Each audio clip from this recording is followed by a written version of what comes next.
I'm up at Lake Waimanu, the Bethel's Beach region. It's absolutely stunning up here today.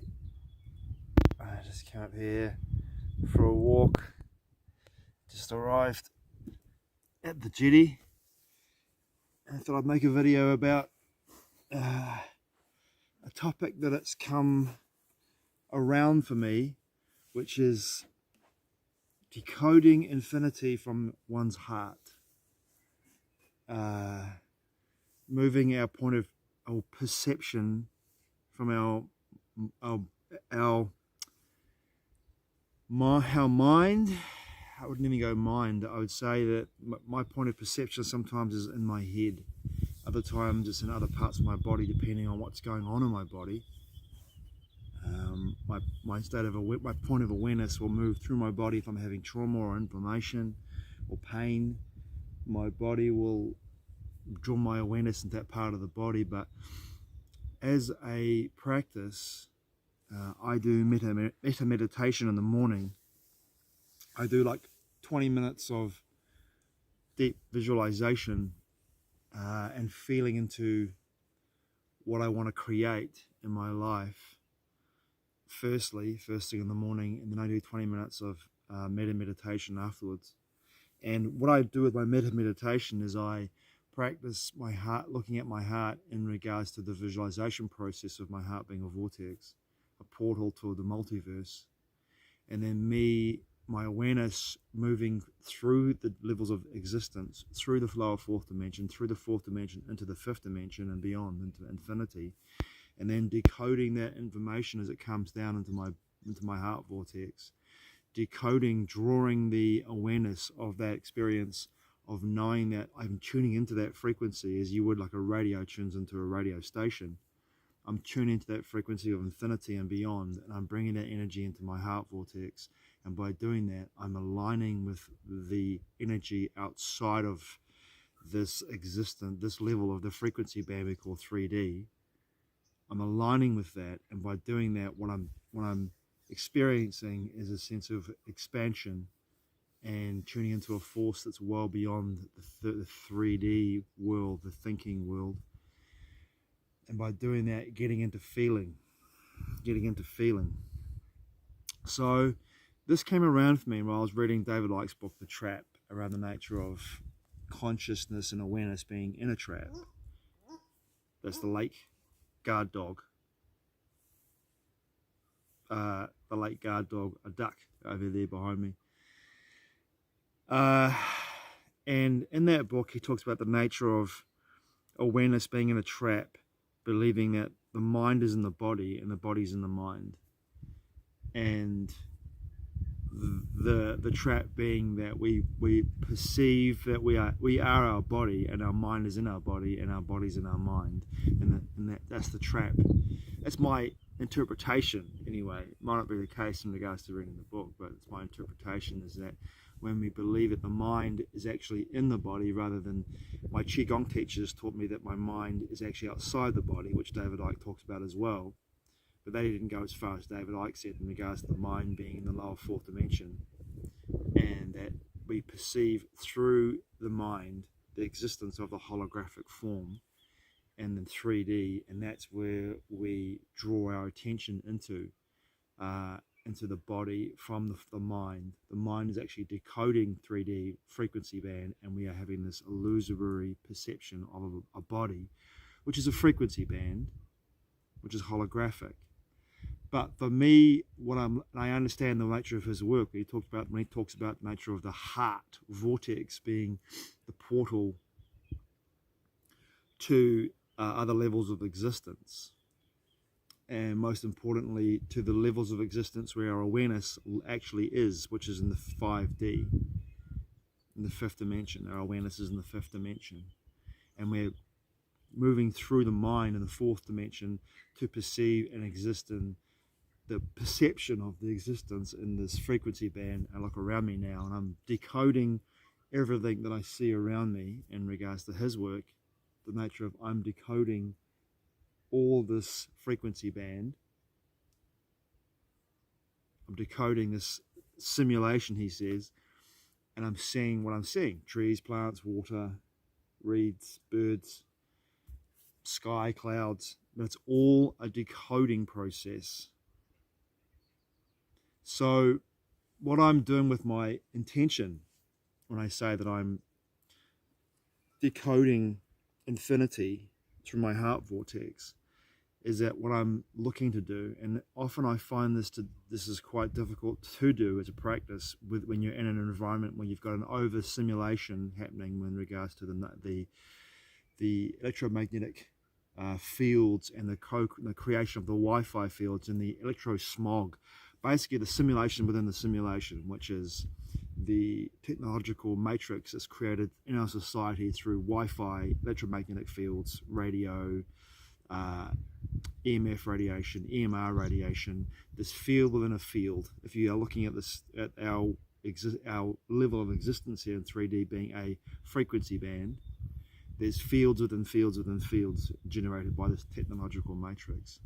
And when you're in the city, like I've been in Auckland City quite a lot, it's often, I find, a real deep practice to come into a place where you're actually decoding infinity from your heart vortex while you're in a place that you're in the quagmire of all these energetic fields, plus you're in the collective consciousness of other people's electromagnetic resonance, which they are projecting out into the field of existence, their own perceptions, their own energetic resonances, which depends on where they are in regards to awareness. The collective consciousness around you can influence you and can bring you in, and you can entrain as energy does, and as cells do in the body, you entrain naturally to the fields around you. So to hold yourself in your heart vortex in a situation where you're in a place where there's so many fields of levels of awareness and existence, and also fields of energy moving around you, is quite a task. So when you come to a place like this, when you're in nature like this, and it's very easy for me to tune into the energy of this place, and to drop into my heart vortex, and to begin to decode infinity and beyond from this place in nature. Because up here, there's no cell phone signal at all. And the EMF and the EMR radiation fields might be very weak up here due to the nature of where I am. And it makes it a lot easier to tune into nature. And I have questions around the nature of what I'm looking at right now, because if this is all a simulation, if it is a simulation, and it's broadcast for me to experience and for me to decode as I'm decoding it right now, then is this part of the actual field, the simulation, to keep me in this level of 3D? Because if I actually come to a place which I'm doing right now, decode from my heart vortex, infinity and beyond, my question is, what does that mean in regards to what I'm perceiving? Does my field of awareness change? Is there a more subtle energy moving through my frequency, through my awareness? Am I able to pick up and hear? Am I able to tune into energies and unseen energies and unperceived energies, or perceived energies that aren't perceived by the normal five senses, if I'm actually tuning into infinity in this place as well? You know, like elementals, spirits, devas and deities, that are all on levels of existence which are beyond the five senses that we can pick up in visible light. Because remember this, our bodies decode a tiny fraction of visible light. So what's around me right now that I can't see and can't perceive or can't feel? Elementals, spirits, devas, deities, beings that are existing around me all the time that I can't perceive. But if I come into my heart vortex, I've got a swallow flying around me right now. There's actually two of them. You can see them in the background of my camera. So if I'm in a place where I'm decoding from my heart vortex the infinity and beyond, the fifth dimension of infinity and beyond where my awareness really is, what does my experience look like in that place? That's a question I ask myself. What's my experience going to be like? And in the past, where I've come to this place, where I've decoded, and I often done it unknowingly, without my true levels of awareness and presence, I've had mystical experiences when I've done this. Very, very mystical experiences. But they're not mystical, they're just other levels of existence that I'm perceiving to be mystical, because I'm putting labels on them, and I'm interpreting these experiences as being mystical. What I've been doing is I've been in my heart vortex, tuning into infinity, and by doing that, I've brought into my life and had experiences in my life where I've had very enlivening and powerful draws to go to a certain location or go to a certain place with certain people, and it be the right place at the right time to have these mystical experiences that have given me a deeper understanding of the nature of the magical elements that are beyond the 3D. 2 swallows. Amazing. 2 swallows. That's way beyond our 3D world, our 3D perceptions. It's been a real tough, it's now October, the first week of October 2025. It's been a real tough 2025 for me in so many ways. It's been a tough, tough year.